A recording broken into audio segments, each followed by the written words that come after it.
Hola chicos, bienvenidos nuevamente al curso de cálculo diferencial. Yo soy Camilo Ramírez Maluenas y hoy vamos a aprender sobre máximos y mínimos. Déjenme contarles de qué se trata nuestra clase de hoy. Vamos a introducir el conjunto de los extremos relativos de una función, el cual está conformado por los máximos locales, los máximos absolutos, los mínimos locales y los mínimos absolutos de la función. Vamos a aprender desde un punto de vista geométrico el significado de los valores extremos de una función. Y a partir de él vamos a enunciar el teorema de Fermat. Finalmente, usaremos conjuntamente el teorema de Fermat y el teorema del valor extremo para encontrar los extremos relativos de una función. Bueno, vamos a pensar en el siguiente problema interesante. ¿Sí? ¿Cuál es el pico más alto de Colombia? Si nosotros recordamos nuestro curso de geografía o historia de nuestra secundaria, nosotros recordamos que el pico más alto es el pico Cristóbal Colón, con una altitud de 5.775 metros sobre el nivel del mar. Recuerden que este pico está en el sistema montañoso de la Sierra Nevada de Santa Marta. Bueno, ahora recuerden que este pico es de altura el más alto local, aquí en Colombia. Y nosotros también podemos preguntarnos cuál es el pico más alto a nivel mundial, a nivel de todo nuestro planeta Tierra. Bueno, recuerden que es el monte Everest en los Himalayas, con una altura de 8.848 metros a nivel del mar. Bueno, entonces nótense que estamos distinguiendo entre dos tipos de altura. Una altura que es la altura local, ¿sí? Que es el sistema montañoso más alto aquí en Colombia, y otro es el sistema global, el pico más alto en toda Colombia. Entonces, estos dos tipos de informaciones motivan la siguiente definición, que es la definición de máximo local y máximo absoluto de una función. ¿Qué quiere decir? ¿Qué tan alta está nuestra función? ¿A nivel global o a nivel local?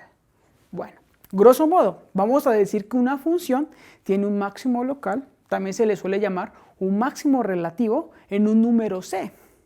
Este número c va a estar en el dominio de la función. Si existe un real delta mayor que 0, tal que la función, evaluado en la función en x, es menor o igual que la función evaluada en este número c. Pero esto va a pasar para todos los x que tú tomes en el intervalo abierto con extremos c menos delta, c más delta intersectado con el dominio. A esta función evaluada en este punto le vamos a llamar el valor del máximo local, ¿sí? Y recuerden que geométricamente lo podemos pensar como la altura. Bueno, asimismo vamos a decir que la función tiene un máximo absoluto, también se le suele llamar un máximo global, en el punto c. Si se satisface la siguiente desigualdad. La función evaluada en cualquier punto x siempre es menor o igual que la función evaluada en este punto c. Pero ojo, estos valores x los podemos tomar en el dominio de la función. Eso quiere decir que la función tiene un punto donde siempre es más alto que los demás puntos. A este valor, f evaluado en c, se le llama el valor del máximo de la función en su dominio. Vamos a entender estos conceptos con los siguientes ejemplos. Vamos a estudiar la función cuadrática dada por la regla de asignación f de x igual a menos x al cuadrado más x. Como pueden ver en la gráfica, esta es una parábola. Podemos pensar que el punto más alto de esta parábola, ¿sí? La altura más alta, está ocurriendo en el vértice. Eso lo pueden ver geométricamente. Muy bien. Recuerden que el vértice de la parábola, de esta parábola, tiene coordenadas 1/2, 1/4. Si se fijan, el valor real c, dado por 1/2, 1/2, es el máximo local de nuestra función. ¿Sale? ¿Por qué es el máximo local? Porque ustedes pueden tomar cualquier valor delta mayor que 0, ¿sí? Y pueden construirse un intervalo abierto, ¿sí? Con extremos 1/2 menos delta como 1/2 más delta. Y pueden tomar puntos en ese intervalo, ¿sí? Y cualquier punto que ustedes tomen y lo evalúan en la función, ese valor siempre es más pequeño que el valor de la función evaluado en 1/2.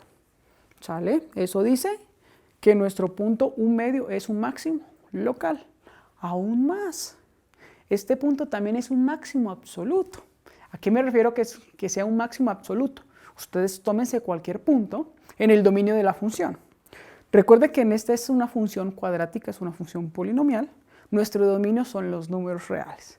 Si ustedes se toman cualquier número real y lo evalúan en la función, el valor que les da la función es mucho más pequeño que la función evaluada en 1/2.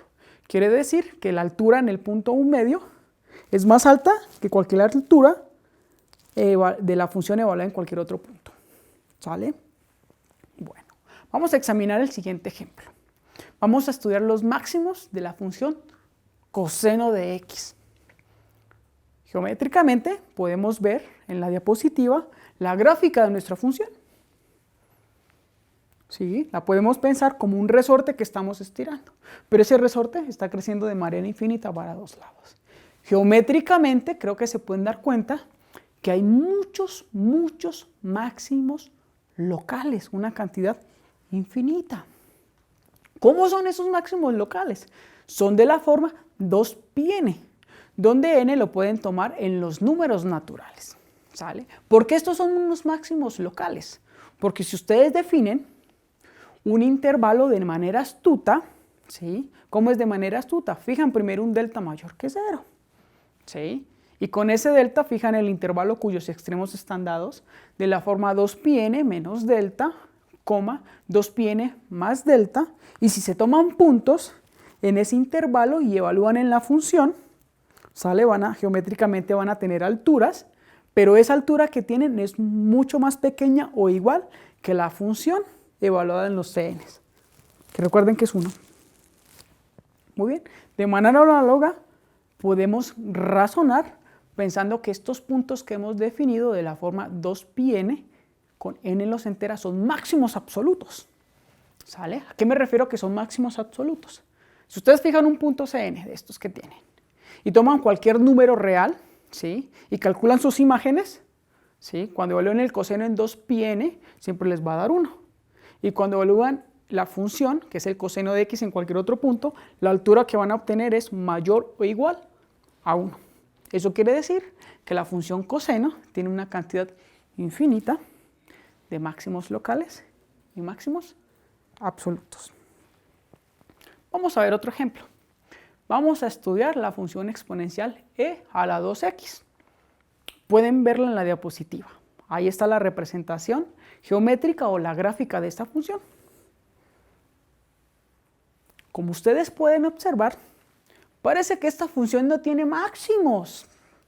¿Sí? Parecerá que no hay un punto o una altura más grande que todas las demás. Incluso aún que no hay una altura local más grande que todas las demás. Bueno, efectivamente esto es cierto. Esta función carece de máximos absolutos y de máximos locales. Sin embargo, podemos redefinir el dominio de esta función. ¿Cómo lo vamos a definir? Vamos a tomar como dominio el intervalo cerrado 0, 1. Entonces, para este caso, con este nuevo dominio, nuestra función exponencial sí va a tener un máximo absoluto y un máximo local. ¿Quién va a ser ese máximo local?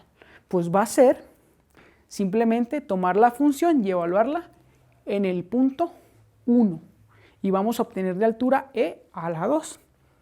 Entonces, esa altura que ustedes tienen va a ser siempre mayor o igual a cualquiera otro de los puntos que ustedes tomen en el intervalo 0, 1 y evalúen la función.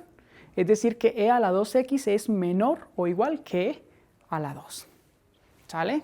Entonces, cuando ustedes en una función no tienen máximos locales ni máximos absolutos, de alguna manera pueden redefinir los intervalos en el dominio de tal manera que produzcan máximos locales y mínimos locales en la función que están estudiando. Bueno, ahora, así como existe el concepto de máximo local, máximo absoluto, también existe el concepto de mínimo local y mínimo absoluto. Vamos a motivar estos conceptos con el siguiente problema o con la siguiente observación. Podemos pensar en cuál es la fosa, ¿sí?, en los mares colombianos más profundas. Si se recuerdan su curso de geografía, la fosa más profunda en Colombia está situada en el Pacífico colombiano, ¿sí?, frente a la isla Malpelo, y tiene una profundidad de 6.000 metros. Sin embargo, también podemos pensar en la fosa más profunda a nivel global, a nivel de todo nuestro planeta Tierra. Esa fosa más profunda está situada en las Islas Marianas, ¿sí?, y se localiza en el fondo del Pacífico noroccidental, al suroeste de las Islas Marianas, cerca de Guam, con el punto más profundo de 11.034 metros de profundidad. Entonces, estas observaciones nos dicen que tenemos una profundidad local a nivel de Colombia y tenemos una profundidad global a nivel de todo el planeta Tierra. Eso nos induce a definir lo que es un máximo, un mínimo local o un mínimo relativo, un mínimo absoluto o un mínimo local, global. ¿Cómo vamos a pensar esos mínimos?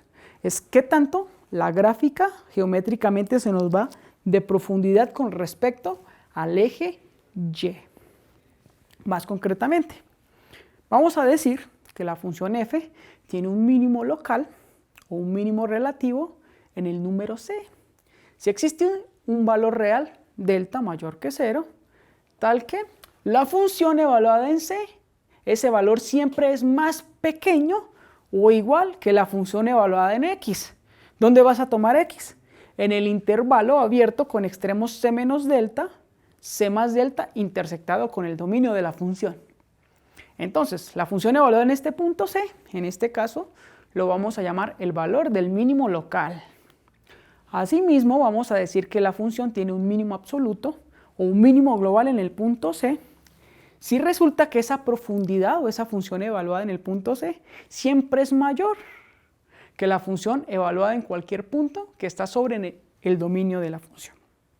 La función evaluada en el punto c se le llama el valor del mínimo de la función en su dominio. Bueno, ahora con esta nueva definición vamos a explorar los siguientes ejemplos. Ahora vamos a estudiar los mínimos de la función cuadrática que está dada por la siguiente regla de asignación. X al cuadrado menos x. Podemos ver la gráfica de esta función. Es una parábola. ¿Sale? Pueden ver, ¿sí?, que esta función tiene un mínimo local y un mínimo absoluto en su vértice. ¿Quién es el vértice de esta función? El vértice está dado por la pareja 1/2 menos 1/4.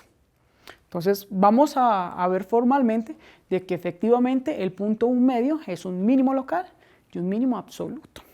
Ahora, si ustedes se toman un delta mayor que 0, ¿sí?, pueden verificar que efectivamente se satisface que la función evaluada en 1/2, lo que nos da menos 1/4, siempre es menor, ¿sí?, que la función evaluada en x. Recuerden que la regla de asignación está dada por x al cuadrado menos x.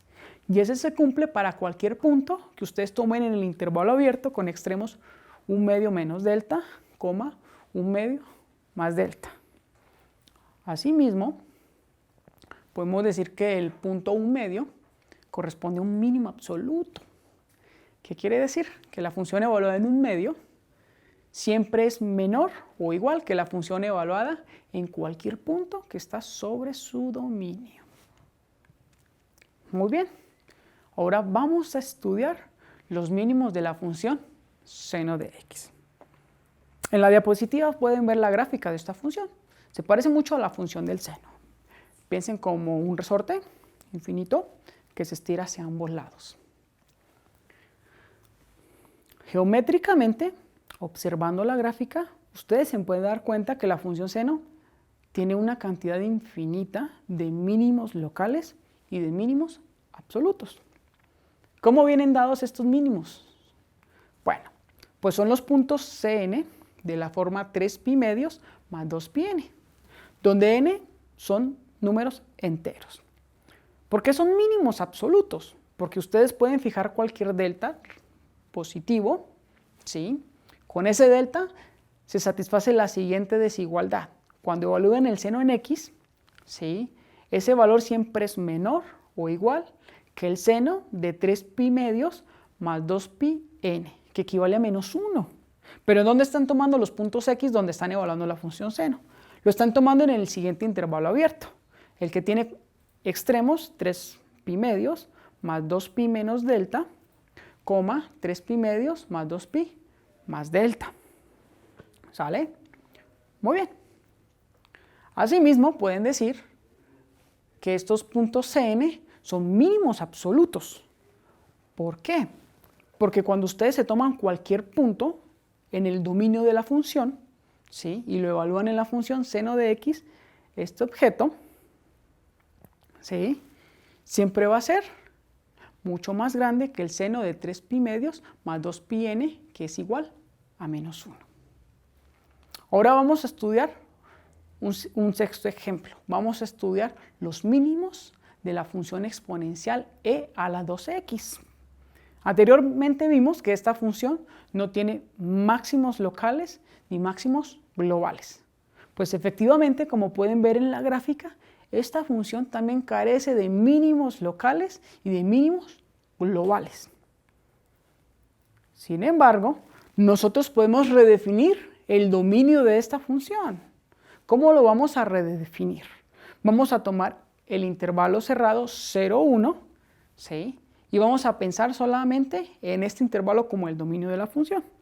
Para este caso en particular, nuestra función va a contar con mínimos locales y un mínimo absoluto. ¿Quién va a ser ese mínimo? C igual a 0. ¿Por qué C igual a 0? Porque cuando tú tomas e elevado a la 0, nos da 1. Y ese valor siempre es más pequeño que e elevado a la 2x. Cuando toma x en el intervalo 0, 1. De esa manera, podemos ver que el 0 es un mínimo absoluto. Adicionalmente, también puedes ver que es un mínimo local. ¿Cómo lo haces? Tomas un intervalo, tomas un real delta positivo, el que tú quieras, ¿sales? Y tomas el intervalo con extremos menos delta, delta, y lo intersectas con el dominio de la función. Entonces, cualquier punto que tomes ahí en el dominio, tienes e a la 2x, y ese valor siempre es mucho más grande que e a la 0, que es igual a 1. Y eso prueba que el punto C igual a 0 es un mínimo local.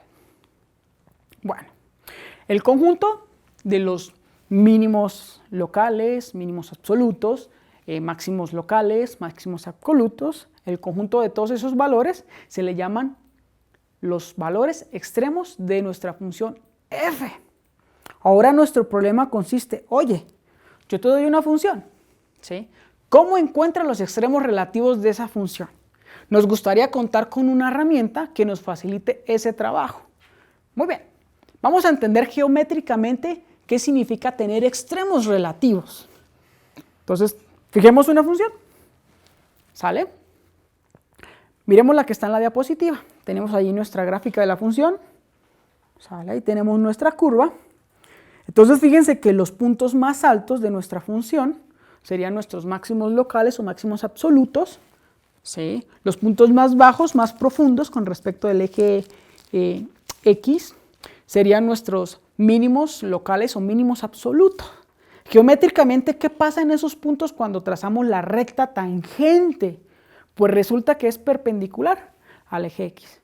Quiere decir que la pendiente es igual a 0. Quiere decir que cuando derivamos la función y calculamos en ese punto, obtenemos igualdad a 0. Esta observación geométrica se traduce en cierto sentido en una afirmación muy bonita que se llama el teorema de Fermat. ¿Qué nos dice el teorema de Fermat? Imagina que tienes una función definida en un intervalo abierto con extremos a, b. Imagínate que tú tienes un punto en ese intervalo, que es un valor máximo o un valor mínimo local de la función. Entonces, pide además que la función sea derivable en ese punto. Entonces resulta que cuando tú derivas la función y evalúas en ese punto, te da igualdad a 0. Es decir, la pendiente de la recta tangente sobre un máximo o sobre un mínimo siempre es igual a 0. Vamos a demostrar el teorema de Fermat. Vamos a considerar el caso en que f tiene un máximo local en el punto C. ¿Sí? El caso para la prueba de que C tiene un mínimo, de que la función tiene un mínimo, es análoga. ¿Sí? Se utilizan las mismas ideas.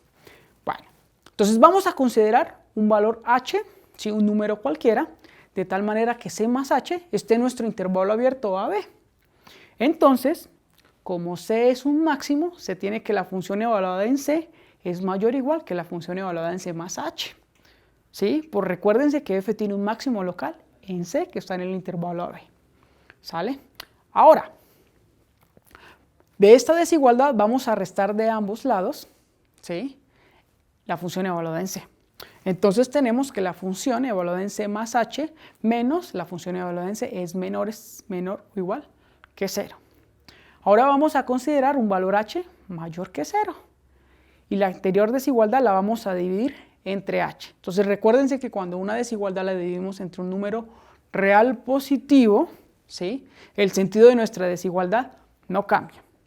Eso quiere decir que tenemos que la función evaluada en C más h menos la función evaluada en C sobre h es menor o igual que 0. Muy bien. Ahora vamos a tomar el límite por la derecha a 0. Nos vamos a acercar a 0 por la derecha. Y vamos a obtener que el límite de h cuando nos acercamos a 0 por la derecha, ¿sí? De la función evaluada en C más h menos la función evaluada en C sobre h es menor estricto que 0. ¿Sale? Ahora, vamos a considerar un valor h menor que 0. Y vamos a dividir la desigualdad que ya teníamos, que era la función evaluada en C más h menos la función evaluada en C, menor o igual que 0. Cuando tomamos el cociente entre h, como es un número negativo, el sentido de nuestra desigualdad va a cambiar. Eso quiere decir que vamos a obtener que la función evaluada en C más h menos la función evaluada en C sobre h es mayor o igual que 0. Ahora vamos a tomar el límite o nos vamos a acercar a 0 por la izquierda. Y vamos a obtener que el límite cuando nos acercamos a 0 por la izquierda de la función evaluada en C más h menos la función evaluada en C sobre h es mayor o igual que 0. Muy bien, vamos a usar nuestra hipótesis, una afirmación que la tenemos en nuestra afirmación y que aún no hemos usado. ¿Cuál es? La función es derivable en el punto C. Eso quiere decir que como la función es derivable, el 0 viene siendo menor o igual que el límite cuando nos acercamos a 0 por la izquierda de la función evaluada en C más h menos la función evaluada en C sobre h. Y como es derivable la función, este límite coincide con el límite cuando nos acercamos a 0 por la derecha de la función evaluada en C más h menos la función evaluada en C sobre h. Y esto es menor o igual que 0. Eso va a implicar que la derivada de la función evaluada en el punto C es exactamente igual a 0, que era lo que queríamos demostrar, que era la propiedad geométrica que tienen los máximos y mínimos sobre nuestras funciones. Muy bien, nótese que el recíproco del teorema de Fermat no es cierto. El hecho de que nosotros tengamos una función y derivemos y evaluemos en un punto y obtengamos 0, eso no significa que el punto es un máximo o un mínimo local de la función. Veámoslo con el siguiente ejemplo. Tomemos la función cúbica x a la 3, ¿sale? Tomemos el punto 0 que está en el dominio. La derivada de esta función es 3x a la 2. Y cuando evalúas en el 0, te da nuevamente 0. Pero sin embargo, el 0 no es ningún máximo o ningún mínimo de nuestra función, como lo pueden ver en la gráfica. ¿Sale? Geométricamente, el 0 no es ningún máximo ni mínimo de nuestra función cúbica. Eso muestra que el recíproco del teorema de Fermat no es cierto. Bueno, sin embargo, este tipo de puntos, ¿sí?, que están apareciendo son muy especiales, ¿sí?, porque pueden que satisfagan que son máximos o pueden que no. ¿Sí? Como son especiales, les vamos a dar un nombre, los vamos a llamar los puntos singulares o puntos críticos de nuestra función. Más precisamente, vamos a decir que un punto C es llamado singular o crítico de la función f si cuando tomas la derivada de la función y lo evalúas en ese punto, te da el valor de 0. La función evaluada en los puntos críticos, ¿sí?, recibe el valor recibe el nombre del valor singular o valor crítico de la función. Muy bien. Ahora, nosotros acordamos en que queríamos desarrollar cierta herramienta para poder hallar los máximos y mínimos de una función. Nos falta otra herramienta para poder resolver estos problemas, ¿sí? Y esa herramienta se llama el teorema de valor extremo. ¿Qué nos dice ese teorema? Que si tú tienes una función continua, que siempre está definida en un intervalo cerrado A-B, ¿sí? Entonces esta función siempre tiene su máximo absoluto y su mínimo absoluto. Quiere decir que cuando tú dibujas funciones, ¿sí? La gráfica de una función sobre un intervalo cerrado, siempre vas a encontrar su máximo y siempre vas a encontrar su mínimo. Con estas dos herramientas, nosotros podemos desarrollar una estrategia para hallar los máximos y mínimos de cualquier función que está definida al menos en un intervalo cerrado. Bueno, vamos a aprender a usar esos dos teoremas y vamos a desarrollar esa estrategia. ¿En qué consiste la estrategia? Paso 1. Lo primero que tenemos que hacer es determinar los puntos críticos de nuestra función y calcular los valores singulares, es decir, la función evaluada en los puntos críticos. Paso 2. Vamos a determinar los valores de la función evaluada en los extremos de nuestros intervalos. Paso 3. Todos esos valores que hemos encontrado los vamos a comparar. Vamos a determinar cuál es el valor más grande. El valor más grande va a ser el valor del máximo absoluto. Y el valor más chico va a ser el valor del mínimo absoluto. ¿Sale? Esa es nuestra estrategia. Paso 1, encontrar los puntos críticos de la función. ¿Sí? Calcular los valores singulares. Paso 2, determinar los valores de la función evaluada en los extremos de los intervalos. Paso 3, vamos a comparar todos esos valores que encontramos en el paso 1 y en el paso 2. El más grande nos dice dónde está el máximo absoluto. El más pequeño nos dice dónde está el mínimo absoluto. Vamos a poner en marcha esta estrategia resolviendo el siguiente problema. Vamos a hallar los máximos y mínimos absolutos de la función dada por la regla de asignación x a la 3 menos 2x en el intervalo cerrado menos 1 a 2. Bueno, como la función es un polinomio, entonces la función es continua en el intervalo menos 1 a 2. Entonces, por el teorema del valor extremo, dicha función siempre va a tener su máximo y su mínimo absoluto en ese intervalo. Vamos a desarrollar nuestra estrategia para poder encontrarlos. Muy bien. Paso 1. Vamos a hallar los puntos singulares y valores singulares. Vamos a derivar la función y vamos a igualarla a 0. Ahora, la derivada de nuestra función es igual a 3x al cuadrado menos 2. Vamos a igualar a 0. Tenemos 3x al cuadrado menos 2 igual a 0. Los x que satisfacen esta ecuación qi cuadrada son x igual a raíz de 2 sobre 3, que es aproximadamente 0,816, y x igual a menos raíz de 2 tercios, que es igual a más o menos 0,816. Muy bien, ahora nos tenemos que preguntar si esos objetos, esos números reales, están en el intervalo cerrado menos 1, 2. Bueno, como se pueden dar cuenta, los dos están en el intervalo cerrado, menos 1, 2. ¿Sale? Ahora lo que vamos a hacer es evaluar la función en esos valores que hemos encontrado. Rápidamente ustedes pueden ir a su calculadora y pueden encontrar la función evaluada en el valor raíz de 2 tercios, eso es aproximadamente menos 1,088. La función evaluada en menos raíz de 2 tercios es aproximadamente 1,088. Ya tenemos potenciales candidatos, uno a máximo y uno a mínimo. Ese es el paso 1. Paso 2. Ahora vamos a hallar los valores de la función evaluadas en los extremos del intervalo menos 1, 2. ¿Sale? Bueno, evaluamos la función en el punto menos 1, eso es igual a 1. Evaluamos la función en el punto 2, ¿sí? Rápidamente computamos y nos da el valor de 4. Ok. Del paso 1 y del paso 2 podemos concluir que el mínimo absoluto de la función f es raíz de 2/3 y que el valor de ese mínimo absoluto es la función evaluada en dicho punto, que es aproximadamente menos 1,088. Adicionalmente, el máximo absoluto de la función es 2 y el valor del máximo absoluto es la función evaluada en 2, que en este caso es igual a 4. Muy bien. Vamos a seguir poniendo en práctica el uso de estos dos teoremas y la estrategia que hemos aprendido. Vamos a resolver el siguiente problema. Bueno, entonces supónganse que ustedes son fabricantes de caja y desean construir adecuadamente una caja de cartón que no tiene tapa. Dicha caja se va a construir de la siguiente manera. Van a considerar primero un trozo rectangular de cartón, ¿sí?, cuyas dimensiones son 10 centímetros por 17 centímetros. Luego a dicho cartón rectangular se le van a recortar cuadrados en las esquinas, ¿sí?, por donde van a doblar acertadamente para construir su caja.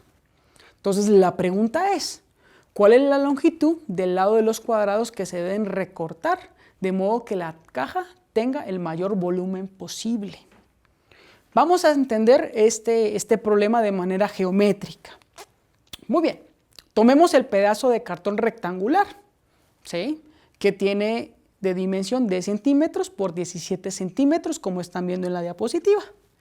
Entonces, en cada una de las esquinas, que son 4, van a remover un cuadradito, ¿sí? Todavía no sabemos cuál es la longitud de ese cuadradito que vamos a remover. Vamos a ponerle de longitud X, ¿sale? Entonces, los dos lados paralelos que van a quedar después de remover los cuadrados van a tener medidas 10 menos 2x y los otros dos lados paralelos van a tener medidas 17 menos 2x. Y van a doblar adecuadamente esa figura que obtienen después de remover los cuadrados para armar su caja. Cuando la arman, les queda la cajita, ¿sale? Ahora, con las variables que hemos escrito en cada uno de los lados de esa caja, podemos calcular fácilmente su volumen. El volumen de esta caja viene dado por 17 menos 2x, que multiplica 10 menos 2x por x, lo que es igual a 170x menos 54x al cuadrado más 4x a la 3. Entonces, nótense que nosotros x, el valor de x, solo puede tomar valores en el intervalo cerrado 0 a 5, ¿sale? Y nuestro problema de construir la caja con volumen máximo se traduce en encontrar un máximo absoluto de esta función b del volumen en el intervalo cerrado 0, 5. Ahora, como ven, nuestra función b del volumen es un polinomio. Nuestra función es continua en el intervalo cerrado 0, 5. El teorema del valor extremo nos garantiza que siempre existe el máximo absoluto en este intervalo. Es decir, nuestro problema tiene solución. Bueno, vamos a hallar la solución con el paso a paso que hemos desarrollado. Primero, vamos a determinar los valores singulares. Vamos a encontrar los puntos singulares y los puntos singulares de la función. ¿Sale? Tomamos nuestro b, lo tenemos que derivar y la derivada la igualamos a 0, ¿sale? Recuerden que b es el polinomio 170x menos 54x al cuadrado más 4x a la 3. Muy bien, fácilmente se pueden dar cuenta que la derivada es igual a 170 menos 54 multiplicado por 2 por x más 4 por 3x al cuadrado. Entonces vamos a igualar a 0 esa expresión, es decir, 170 menos 108x más 2x al cuadrado de igual a 0. Esta expresión es equivalente a 6x al cuadrado menos 54x más 85 igual a 0. Utilizando la fórmula cuadrática, ¿sí?, nos damos cuenta que los valores x que son solución a esta ecuación son los x de la forma 27 más o menos raíz de 219 sobre 6. Quiere decir que las soluciones son x igual a 27 más raíz de 219 sobre 6, que es aproximadamente 6,966. O x igual a 27 menos raíz de 219 sobre 6, que es aproximadamente 2,033. Entonces, de estos dos valores tenemos que disponer si están en nuestro intervalo cerrado de 0 a 5. Entonces, fíjense que solamente uno de esos dos valores está en dicho intervalo, que es el valor de x igual a 27 menos raíz de 219 sobre 6, que es aproximadamente 2,033. Cuando evalúas la función en este punto, ¿sí?, el valor que obtienes es aproximadamente 156,03. Muy bien, vamos para el segundo paso. Vamos a hallar la función evaluada en los extremos del intervalo 0, 5. Cuando evaluamos la función en 0, obtenemos el valor de 0. Cuando evaluamos la función en 5, también hallamos el valor de 5. Ahora vamos a reunir la información que obtuvimos en el paso 1 y en el paso 2. ¿Cuál fue la información? En el paso 1 obtuvimos que cuando evaluamos la función en 27 menos raíz de 219 sobre 6, obtenemos un valor aproximado de 156,6. Cuando evaluamos la función en 0 y evaluamos la función en 5, obtenemos el 0. De estos dos valores que estamos viendo, nos quedamos con el más grande. Eso nos dice, ¿sí?, que el máximo de la función está ocurriendo en el punto 27 menos raíz de 219 sobre 6. Eso quiere decir que el mayor volumen posible de la caja es 156,0,3 centímetros cúbicos. Y este volumen máximo se obtiene cuando la longitud de los cuadrados removidos es de 27 menos raíz de 219 sobre 6, que recuerden que es aproximadamente 2,033 centímetros. Vamos con nuestro tercer problema. Vamos a hallar un número en el intervalo cerrado 1/3, 2, de tal manera que su suma con su inverso multiplicativo sea un mínimo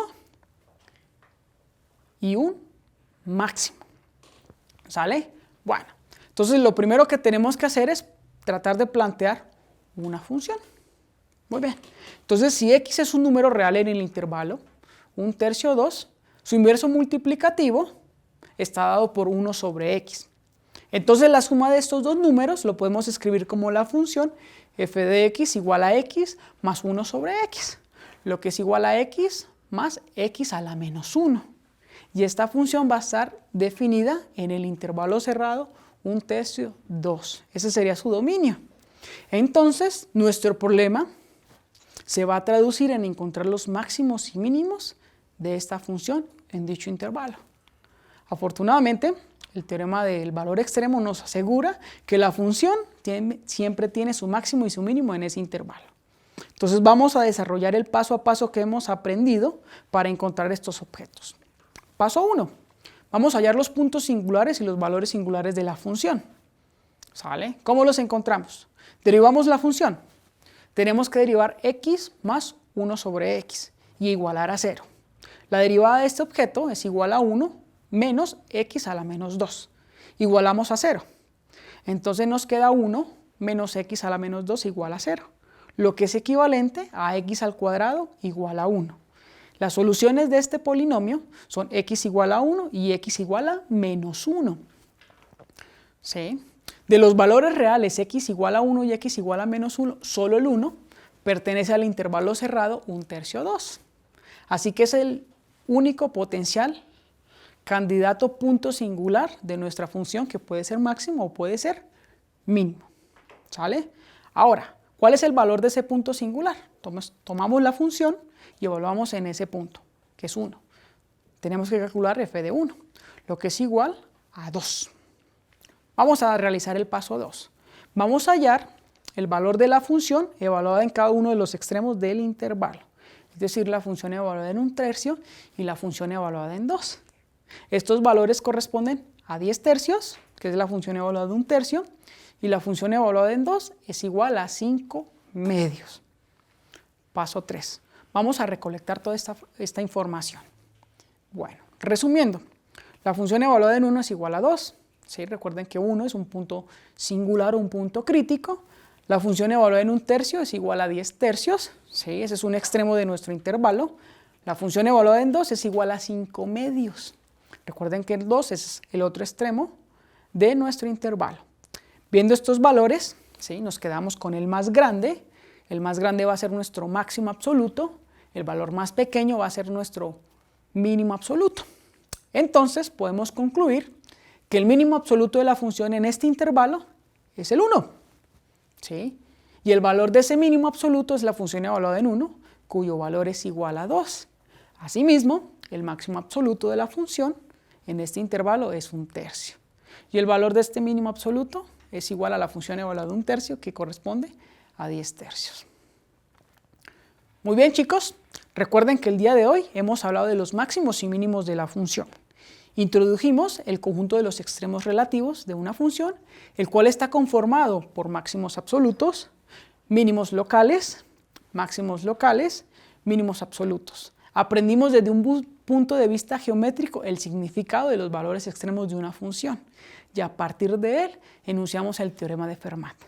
Finalmente, usamos conjuntamente el teorema de Fermat y el teorema del valor extremo para encontrar los extremos relativos de una función.